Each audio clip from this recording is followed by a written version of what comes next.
Selanjutnya Bapak akan lihat di sini ada paketnya timun ya, mentimun. Oke, assalamualaikum warahmatullahi wabarakatuh. Waktu sudah menunjukkan pukul 1. Ini saatnya untuk makan siang. Bapak mau ke depan dulu ya. Oke, ikuti saja.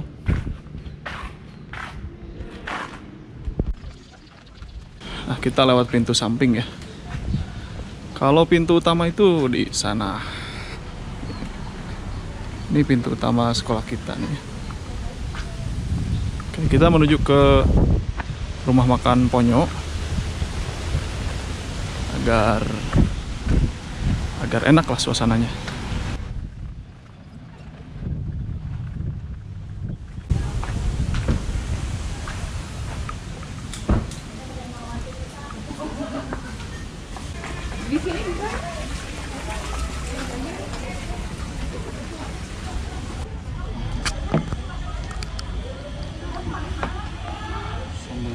Ya. Kasih ya.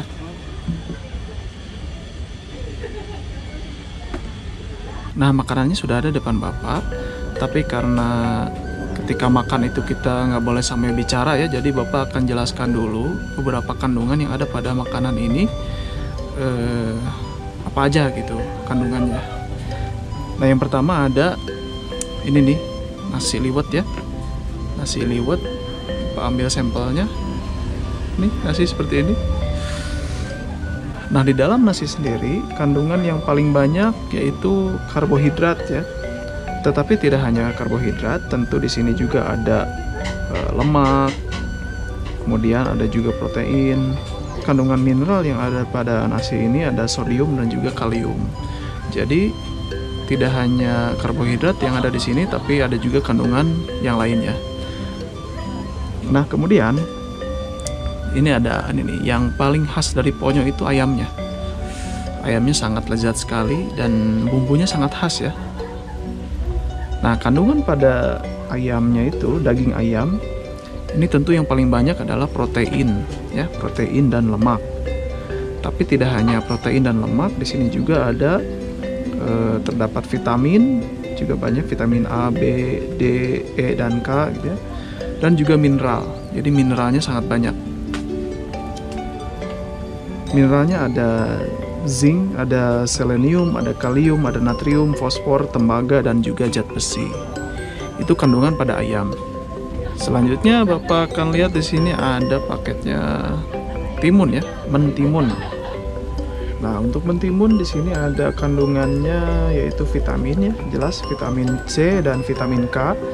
Kemudian ada juga sedikit karbohidrat dan sedikit protein.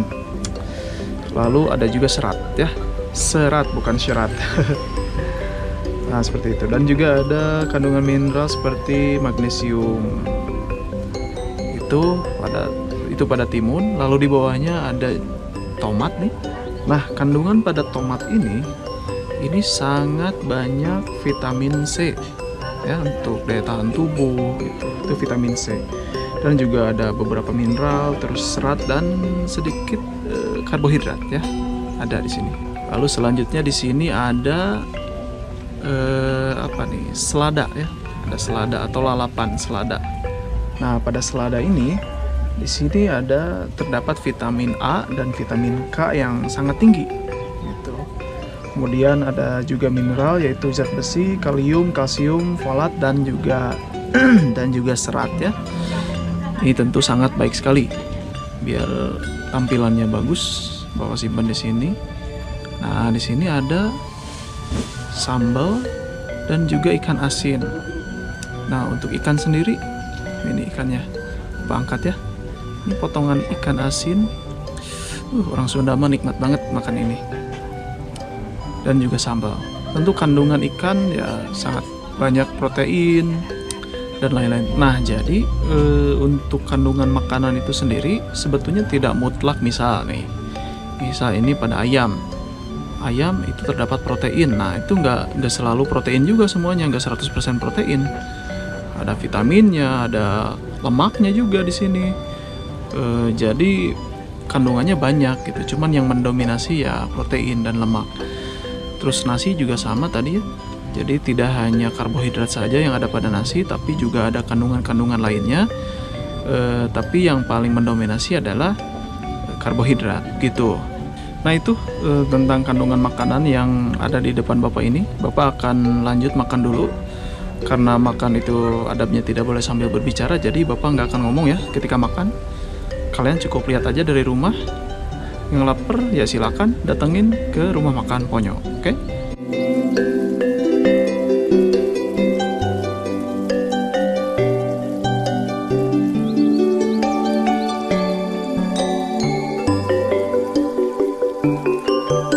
Oke, Bapak makan udah selesai, alhamdulillah.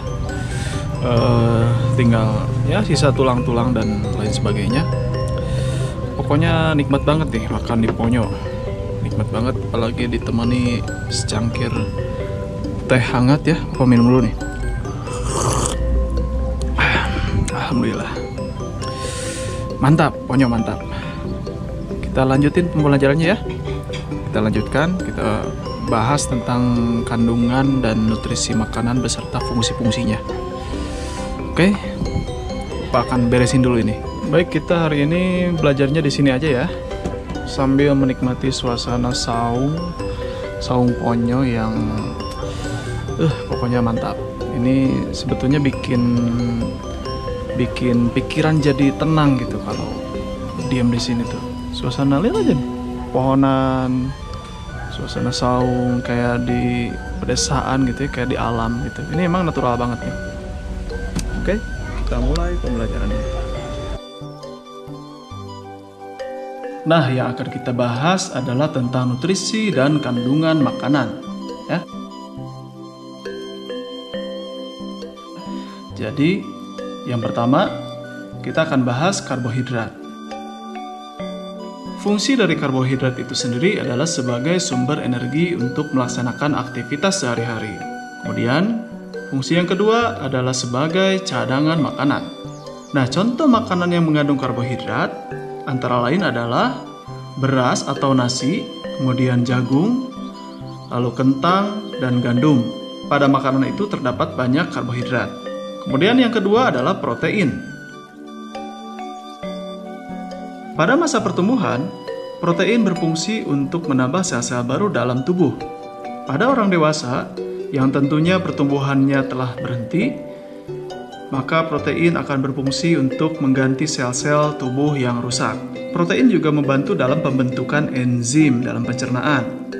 Dan terakhir, protein juga berfungsi sebagai penghasil energi dalam mendukung aktivitas sehari-hari. Contoh makanan yang mengandung banyak kandungan protein yaitu daging ayam, daging sapi, daging ikan, kacang-kacangan, dan telur.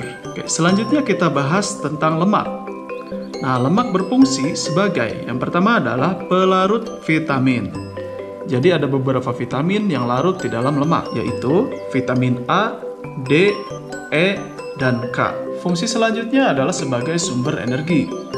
Dan yang terakhir, lemak berfungsi sebagai cadangan makanan. Jika aktivitas seseorang sangat banyak dan memerlukan banyak energi, tetapi sumber energi seperti karbohidrat dan protein tidak ada, maka sumber energi akan diambil dari cadangan lemak di dalam tubuh. Nah, contoh makanan yang banyak kandungan lemaknya yaitu santan, kacang tanah, lemak hewan, mentega, dan masih banyak lagi. Kemudian vitamin.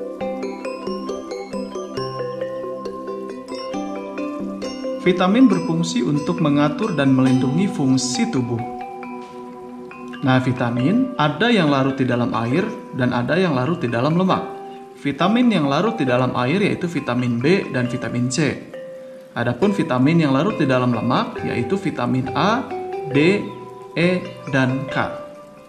Selanjutnya kita akan bahas mineral.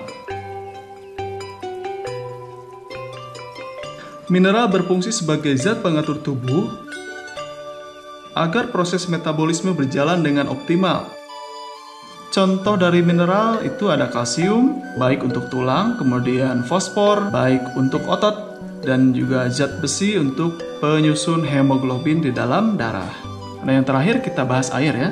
Air berfungsi sebagai pelarut zat makanan, melancarkan proses pencernaan, lalu pengatur suhu tubuh, Nah, manusia tidak hanya meminum air secara langsung, tapi air bisa didapatkan dari buah-buahan, sayuran, dan makanan lainnya yang mengandung banyak air.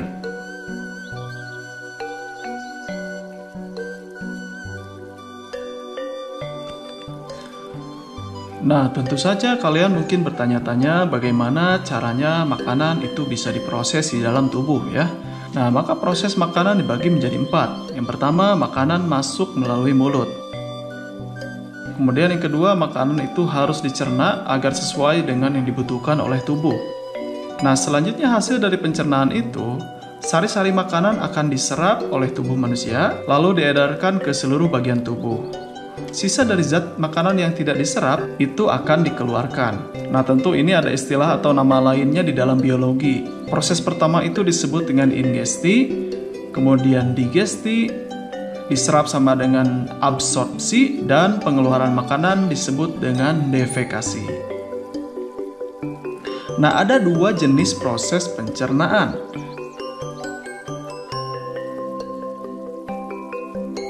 Yang pertama, proses pencernaan mekanik, dan yang kedua adalah proses pencernaan kimiawi. Proses pencernaan mekanik sendiri dilakukan oleh gigi di mulut, ya. Kita tahu ayam tadi itu besar dan tidak bisa langsung masuk ke dalam lambung kita, tapi harus dihancurkan terlebih dahulu menjadi bagian-bagian kecil. Maka mulut, dalam hal ini gigi, berfungsi untuk menghancurkan makanan. Itulah yang disebut dengan proses pencernaan mekanik. Nah, proses pencernaan kimiawi itu dilakukan oleh enzim-enzim di dalam tubuh. Nah, pembahasan tentang enzim ini akan dibahas di pertemuan selanjutnya. Oke, terima kasih anak-anakku yang sudah nonton video ini. Semoga kalian semua menjadi menjadi pintar. Silahkan kunjungi video-video lainnya di channel SMPL Amanah Cileunyi. Jangan lupa untuk subscribe, like, comment, and share. Kurang lebih Bapak mohon maaf. Jika ada kesalahan dalam penyampaian video ini, silahkan untuk berkomentar di bawah. Terima kasih. Assalamualaikum warahmatullahi wabarakatuh.